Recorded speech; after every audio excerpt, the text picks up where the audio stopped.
I think they appreciate it. They were throwing it back. Well, they thought it was a curse. Would you like me to show them how the sign of the curse works? Sign of the curse? Completely different. How does it go? No, not at you people out there in the audience, but this is the difference. Aim it toward Red China, would you? This is the sign of the horn. A curse sign, the two fingers extended. This way, spread apart for sort of shotgun blast, you know. I always all over. figured if I ever met the devil, it'd have dirty fingernails. Go on. No, they're not. Yes, they are. Where? Dirty fingernails. Well, that's because I've been fooling around with your equipment. Never mind. Don't blame it on the studio. Go on with it. All right. So that's the sign of the horn, and then what happens? Is that it? Well, there are other ones, too. Yeah, what are the other ones? The other ones, one of them's the pox sign. That's three fingers extended. A pox on you? A pox on you. During the Middle Ages, this was... Yeah. Oh, yeah.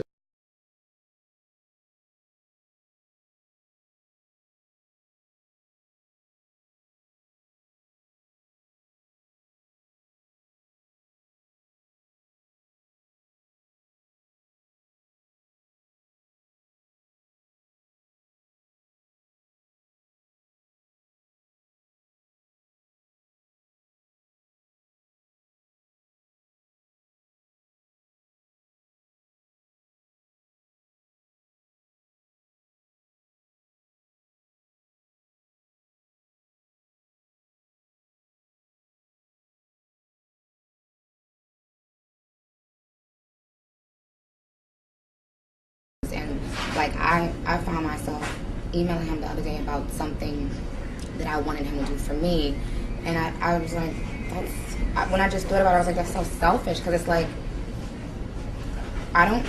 what is the mind frame of somebody that's about to go to jail for months and that has never...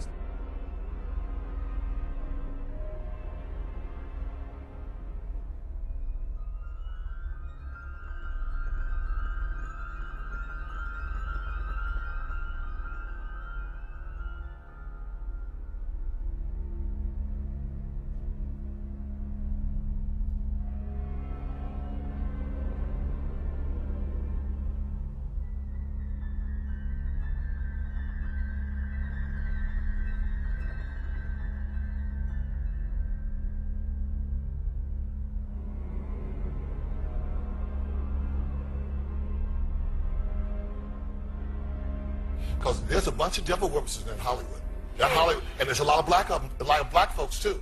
And they be throwing up them signs. You see them, this, that, all of them. Watch the rappers, watch them folks. It's scary.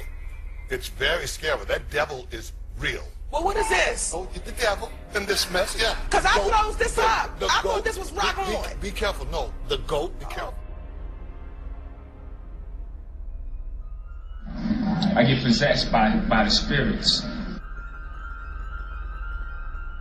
I mean, I can try, but then it just doesn't happen. I can sing notes and sing strong and do all these things that when I'm just by myself, I can't do.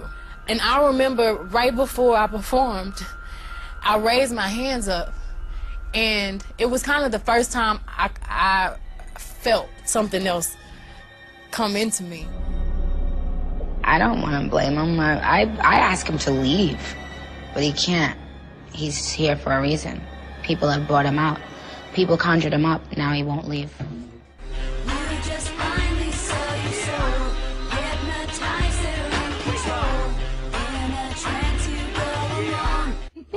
Why is your hand over your eyes? Because I'm a devil worshiper. We're talking about. It's a little bit off subject, but the same kind of principle. I heard that, and I won't mention his name, but it was a big leader and founder of a huge satanic organization.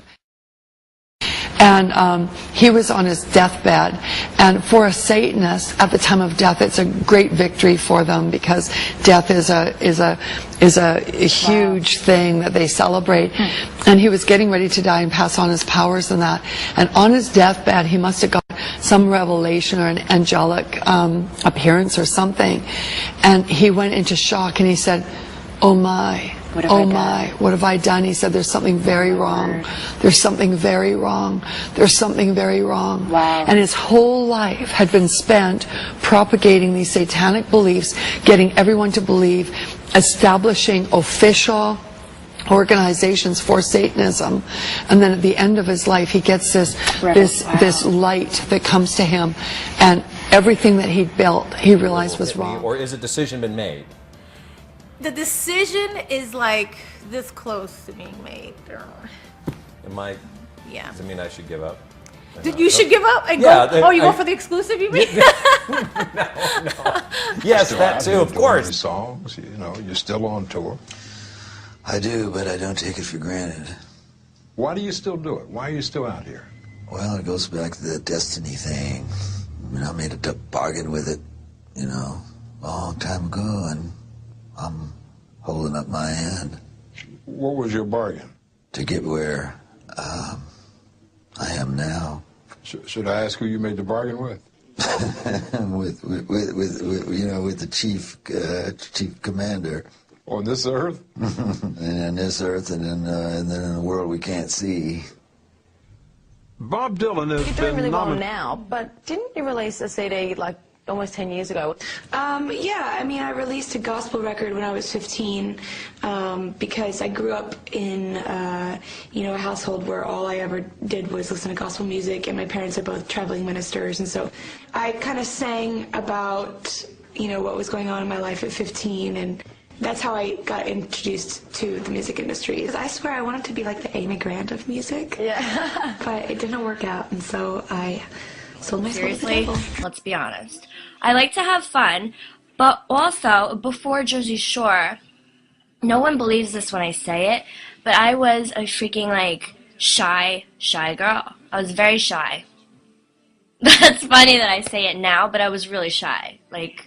I was scared to even, go to the doctors. So, anywho, so yeah, I was going to school to be a vet tech, and I was into my studies, getting good grades, and you know what screwed it all up? Was this one guy. He broke my heart, and I was like, cool, thanks. I was like, now I have to do something pretty ridiculous and insane with my life, so why not sell my soul and go on Jersey Shore? That's what I did. And you know what? It's been awesome. She's going to be mad at you. Well, also my book is that, and I wanted to thank you because you let me come on your show and sing. And that was, a lot of my book is about my wanting to sing ever since I was a little girl, and my family lied to me and told me that I was better than Shirley Temple, and I believed them. See, you're not helping a kid when you do that. No, and I totally believed them and everything. And then when I was 6, all of a sudden, I was a happy. They started to tell my younger cousin that she was the real singer? Yeah, and it really upset me, so I summoned Satan, and I write about how I made it. Where do you summon Satan? It's in the chapter called Eat, Pray, Love, Conjure Satan. And when I was 12 years old, I signed a deal with Satan in my room, and I was to... CBS doesn't condone this. Wait a minute. Because I wanted to get famous no matter what, and, then I forgot that I had this deal with Satan and everything, and then I got really famous, and then one day I, had this tragic singing accident at yes, I remember that, yeah. And I realized then that Satan was coming for my soul, so, yeah, he wanted me to pay up, so...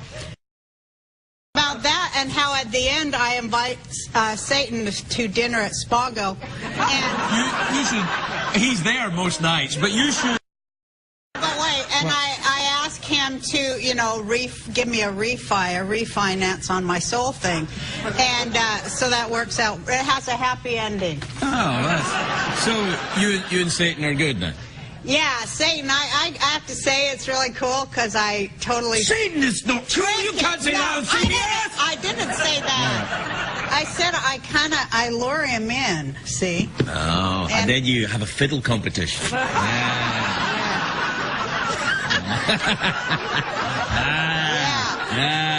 the way to do it, yeah. Do you play the fiddle? No. Any musical instrument? Well, I have taken musical... lessons in my life, but I don't really play. I forgot it. I don't know. I took the piano for a while. What a weird question.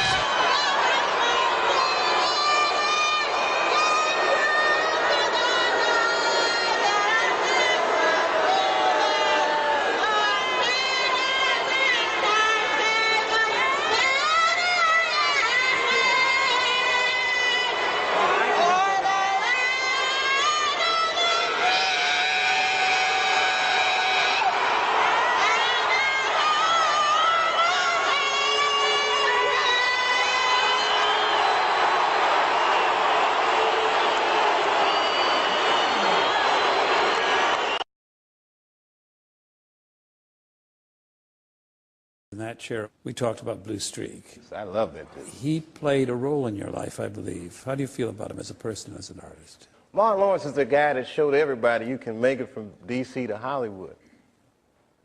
And I had a personal stake in his success. Every time he did something, it made me feel inspired and really good. And he was always real nice to me. He'd sit me down, "What's going on with you, baby boy? What? We'd talk about comedy, whatever." And, you know, when we did Blue Streak, we were promoting it, and Martin had a stroke. He almost died. And then after that, I saw him, and I was like, "Oh, my God, Martin, are you okay?" And he said, "I got the best sleep I ever got in my life." That's how tough he is. So let me ask you this.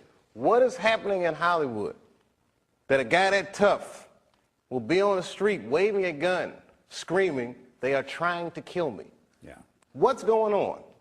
Why is Dave Chappelle going to Africa? Why does Mariah Carey make a $100 million deal and take her clothes off on TRL? A weak person cannot get to sit here and talk to you. Ain't no weak people talking to you. So what is happening in Hollywood? Nobody knows. The worst thing to call somebody is crazy, is dismissive. I don't understand this person, so they're crazy. That's bullshit. These people are not crazy. They're strong people. Maybe the environment is a little sick.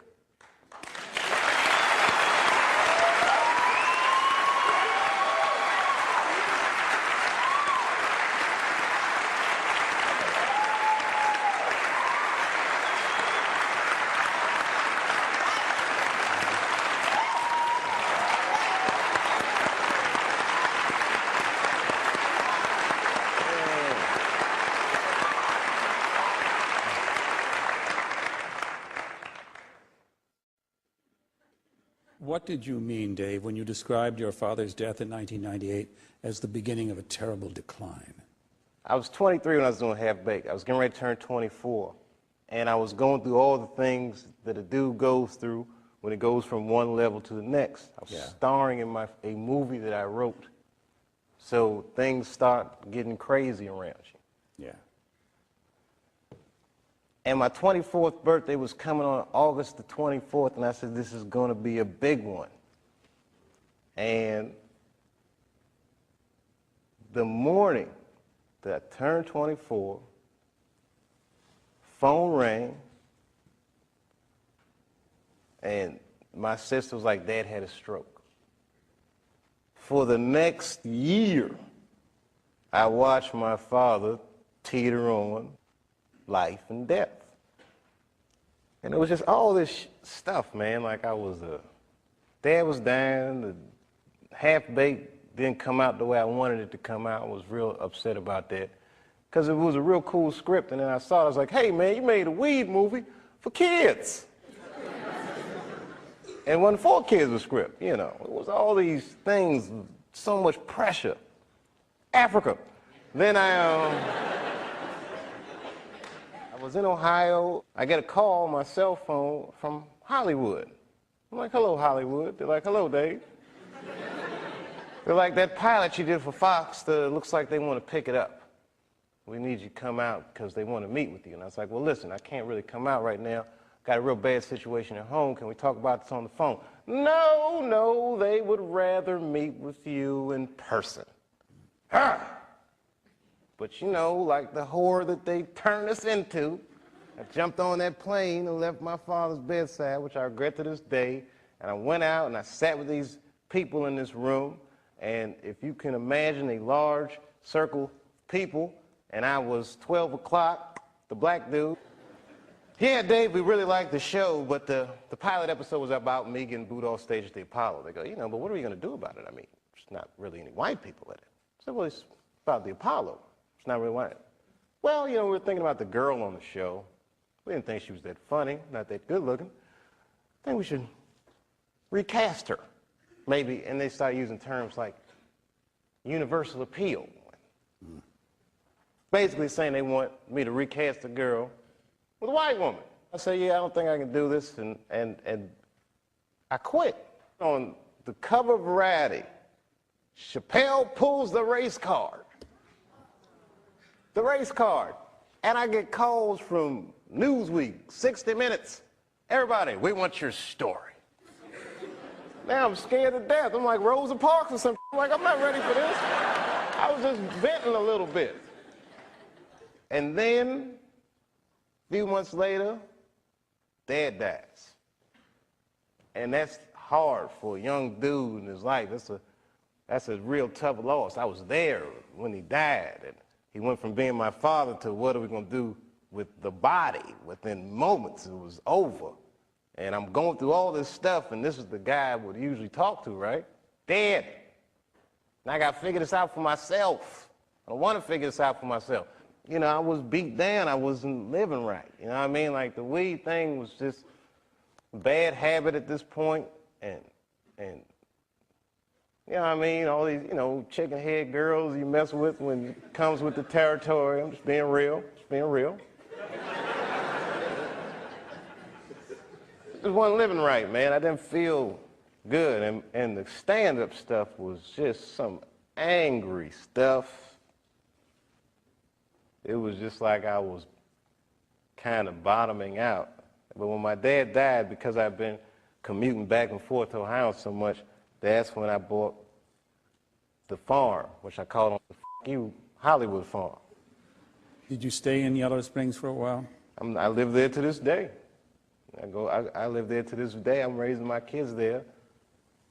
Look, man, at that point in your life, it's something so real in contrast to what Hollywood is, a very powerful illusion.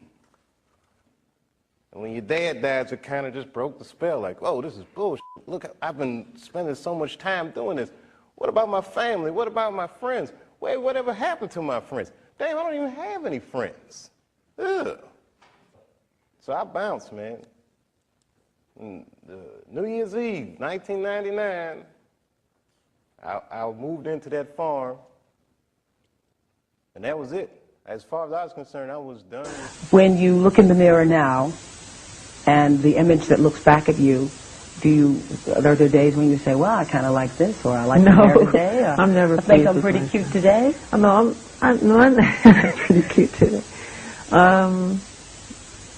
No, I try not to look in the mirror. I really do, because I'm never happy with what I see. So I go on with my work and get it done. I have to ask you this. So many mothers in my audience have said to please ask you this question. Yeah. Why do you always grab your crotch? Why do I grab my crotch? Yeah, why? We think you got a thing with your crotch going on I think here. it happens subliminally. When I dance, if you're a dancer, you know, you're just interpreting the sounds and the accompaniment of the music. If there's a driving bass, you become the bass. If there's a cello, if there's a string, you become that. So you become the emotion of what that sound is. Okay? So if I'm doing a move and then I go bam and I grab myself, it's the music that compels me to do it. It's not saying I'm getting ready to grab down there and it's not in a great place. You don't think about it, it just happens. Sometimes I'll look back at the footage and I'll go, did I do that? Yeah. So I'm slave to the rhythm. Yeah. Okay? I think the alarm's going off in the house. I don't know why. But we're going to fix it in a minute. We're in live television, so we're going to go to break. These things happen. We'll be right back. What has this done to your career? What has it done to my career? What has it done to your career? In what way? How has it impacted, my touring, record album's sales? #1 all over the world. All over the world. America's the only one because I don't want to say too much. But it's not #1 in the United States. It's conspiracy, yeah. I don't want to say too much. I'm done. I don't want to say much because I'm hurting. I'm really hurting. Where were you, Latoya, when you heard the sad news? Well, actually, my father called me. I was at home, and I had just hung up the phone with my business partner, and he had just told me about Farrah, and I said, oh my, geez, I wonder who's next, because it always happens in threes.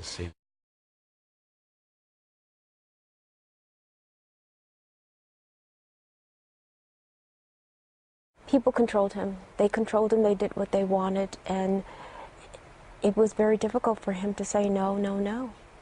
You must have seen this happening. Was there anything that you could do or say to Michael to change that situation? It's very, very difficult because in situations such as that one, we've tried so many times to intervene.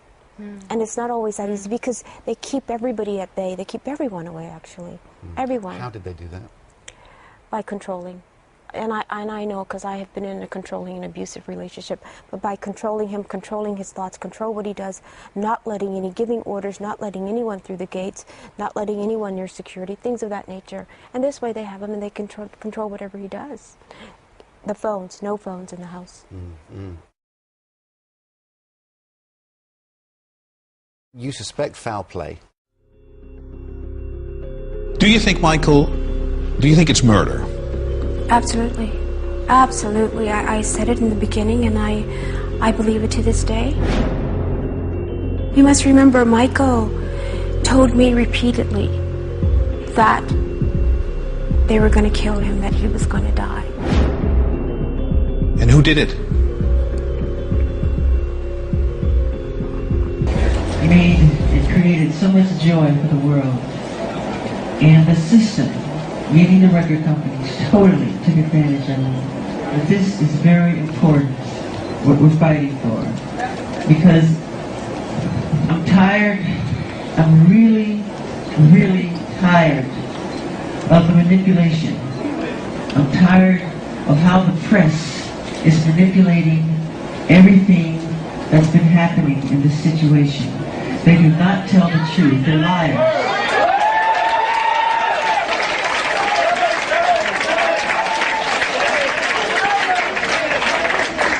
And they manipulate our history books. The history books are not true. It's a lie. The history books are lying. You need to know that. You must know that. All the forms of popular music, from jazz to hip hop to bebop to soul, you know, to you talk about the different dances, from the cakewalk to the jitterbug to the Charleston to break dancing. All these are forms of black dancing. The minute it became the all-time best-selling albums in history in the Guinness Book of World Records, overnight they called me a freak. They called me a homosexual. They called me a child molester. They said I tried to bleach my skin. They made everything to turn the public against me.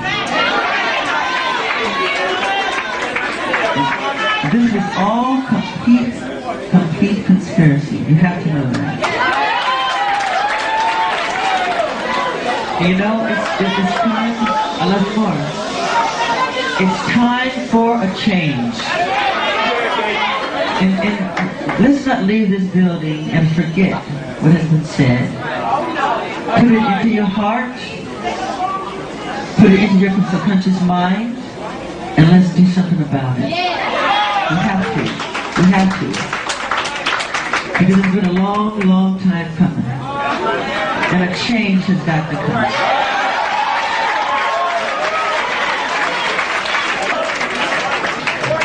So let's hold our torches high and get the respect that we deserve.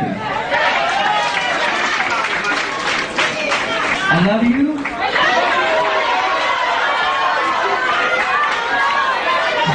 I love you.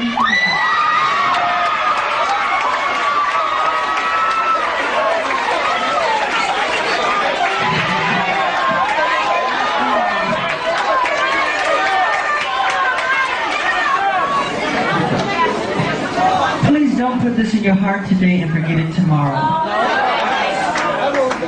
But we would have not accomplished our purpose. We will have not accomplished our purpose if that happens.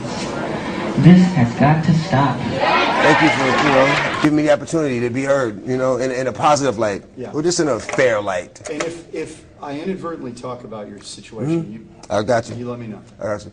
I first came to Arizona, man, and I remember one day coming from the studio at 6 o'clock in the morning and pulling over on the highway. We like 4 cars, just to watch the sunrise.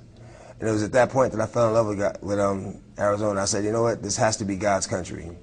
Because I'd never seen anything as beautiful as that sunrise. Then I met the devil. Nonstop in News God's at 10 country. continues. Big Brother is watching. There's a nationwide push to start tracking where children are during school hours. They would basically be microchipped, kind of like a pet. ABC4 News wanted to know what parents in Utah think about the possible tracking system. The night team's Kimberly Nelson joins us now live in Salt Lake City. Kimberly, what are they saying? Well, they're not excited about it, and here's the deal. Students who play hooky cost school districts money. So to recoup some of that money, they're taking those drastic steps, as you just mentioned. But parents we spoke with are outraged about what this could mean for our future. You may use it to get into secured buildings. And it's already embedded into most of your credit cards, being scanned every time you swipe. The technology is known as Radio Frequency Identification System, and it's soon going to be used at some schools across the country to track students' whereabouts. Excuse me? They want to microchip my children? Like I do with my dog and my cat? We have before us the opportunity to forge for ourselves and for future generations a new world order, a world where the rule of law, not the law of the jungle, governs the conduct of nations. When we are successful, and we will be, we have a real chance at this new world order, an order in which a credible United Nations can use its peacekeeping role to fulfill the promise and vision of the UN's founders. You better come back. We don't want your new world order, you know? Leave Chile right now. Leave Chile. You are not... You're killing a lot of people! You're killing a lot of people! Leave here! Leave Chile right now! Leave Chile! Leave Chile! We don't want your world government! Leave Chile right now! Leave Chile, okay? Leave Chile! Your family is the most disgusting in the world, you know? Leave here! Leave! You also, you're a traitor to Chile! Mr. Agustin Edwards, you're a traitor to Chile, okay? You're a traitor to Chile! What you're doing right now, okay? Okay? Okay? You know everything. You know everything. You're participating with him. You're participating with him in this. Your world government will fail, okay? It will fail! Your world government will fail! Will fail! Will fail! You know it! Leave Chile right now! We don't want you here! We don't want your disgusting thing here! Leave Chile now! I was wondering why I never heard about all these Supreme Court decisions in the media. So I really wanted the IRS's point of view, because to get the true story, it was imperative I hear both sides. I kept wishing Anthony Burke would call me back. He seemed like an honest man. I then proceeded to call my message machine. Hi, this message is for Aaron Russo. This is Anthony Burke at the Internal Revenue Service. Let me suggest some people that you might want to think about talking to. One would be Don Alexander, who's a former commissioner who's here in town in Washington. Another would be Sheldon Cohen, who is both a former commissioner and former chief counsel. All those guys, I think, can answer your question about, where in the tax law it says that you have to pay taxes. Wow, good news, I thought. So I called Sheldon Cohen because he used to be the IRS commissioner. He wrote the tax code, and he was also general counsel to the IRS. He is a true expert, and I couldn't find a better person to answer my questions. He graciously agreed to my interview. The reason I'm doing this documentary is because there are many people in America today who believe that there's no law that requires them to pay an income tax or file a 1040. And there are many people going to jail for it, fighting over it. The Internal Revenue Code is authorized by the 16th Amendment. I think it should be clarified. I think government should be transparent to the people. Why doesn't the IRS commissioner sit down with them and just explain it in clear English? Why? I don't think they really care. I think they're just playing word games.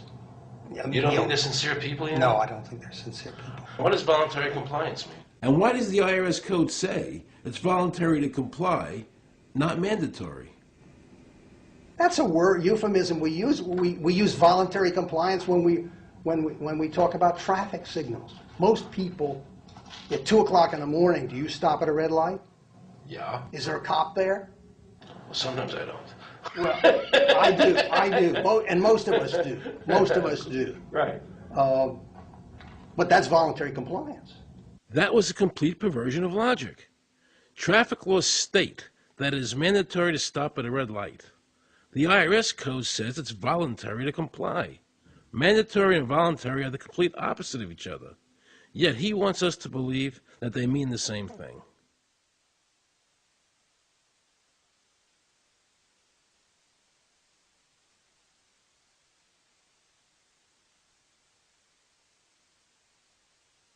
So can the government criminally prosecute somebody of information put on their 1040? Yes. Right, so doesn't that violate the Fifth Amendment? No. But the Fifth Amendment says I don't have to do anything that incriminates myself. Well, it doesn't incriminate you to put your income down. But you said before I could be put in jail for it. The commissioner wants us to believe that although the IRS demands that you fill out the 1040 and you can go to jail for it, that they are not violating your Fifth Amendment rights of self-incrimination. That is absurd. Isn't it true that the word income is not defined anywhere in the Internal Revenue Code?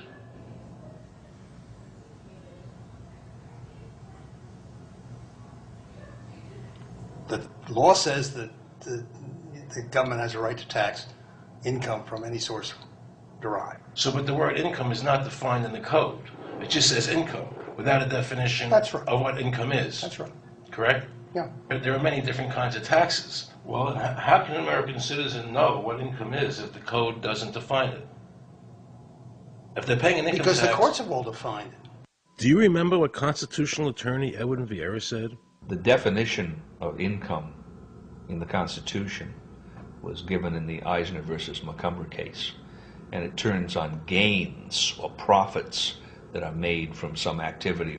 So the Supreme Court has ruled income is not wages, it's not labor, it's gain from corporate activity. I believe that a man's labor is his private property. That's your view, but it's not the law. The Supreme Court's even said your labor is your private property. When I go to work for somebody, it's a trade. It's an even exchange. I do some work, you give me some money.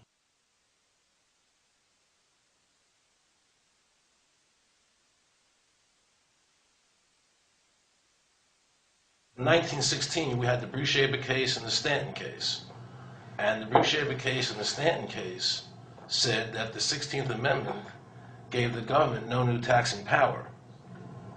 I'm not going to argue the niceties of that with you. And it came up again in a case called Peck versus Lowe, where the Supreme Court said the 16th Amendment did not extend Congress's taxing power to any new or accepted subjects.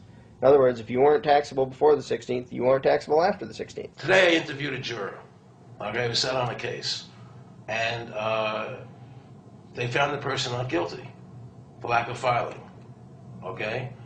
And I asked her why they found him not guilty.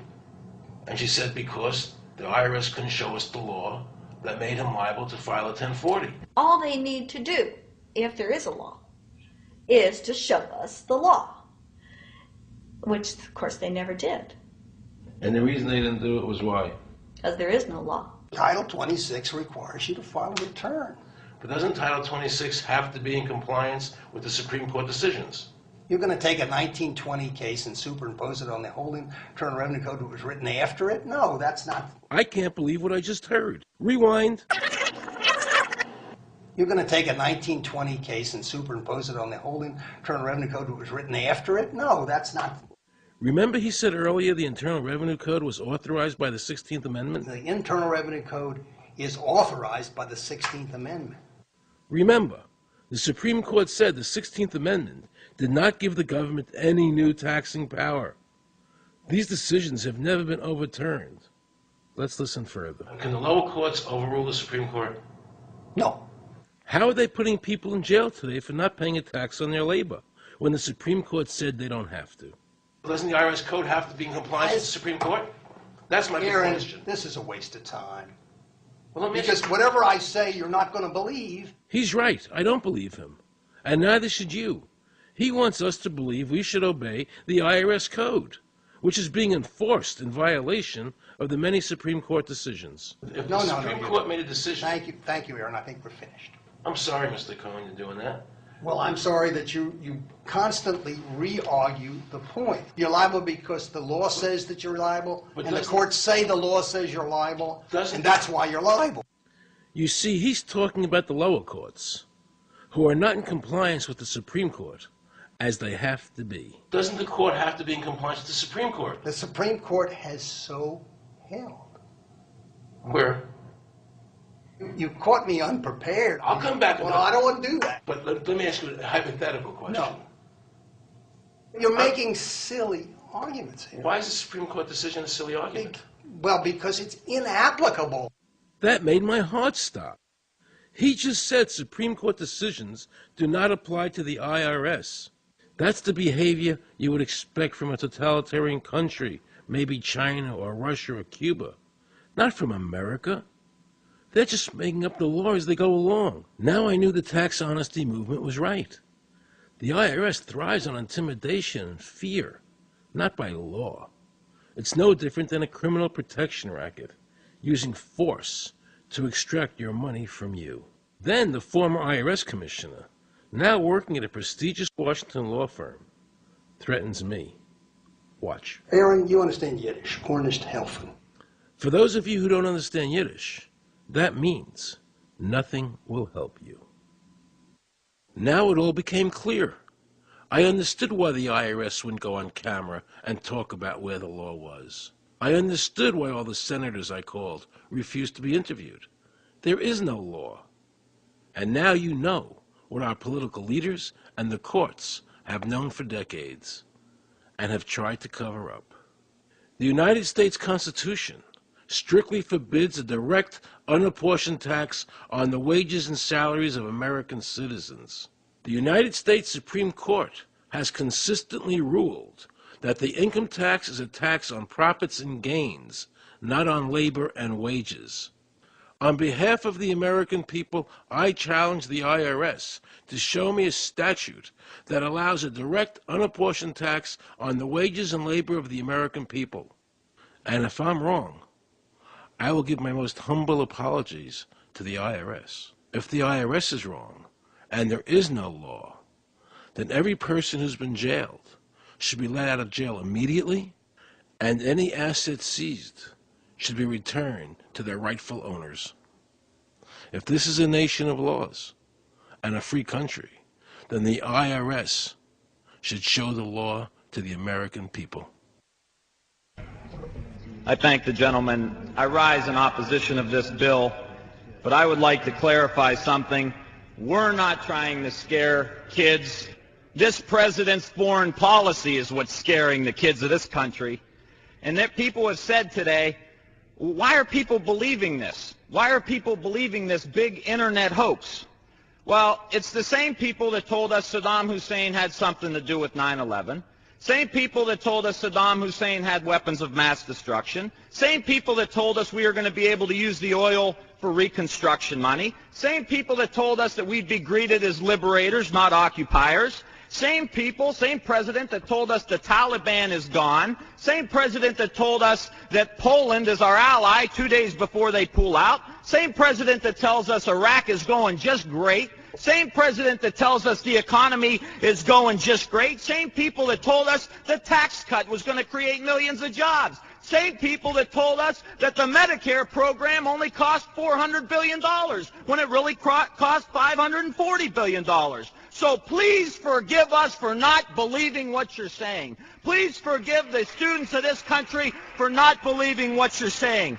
Not one thing about this war that has been told to the American people or that has been told to these college students has been true. Not one thing. Bremer says we need more troops. The Pentagon says we need more troops. And this president can't get them from the international community. There's only one option left. Let's be honest with the American people. I yield back the balance of my time.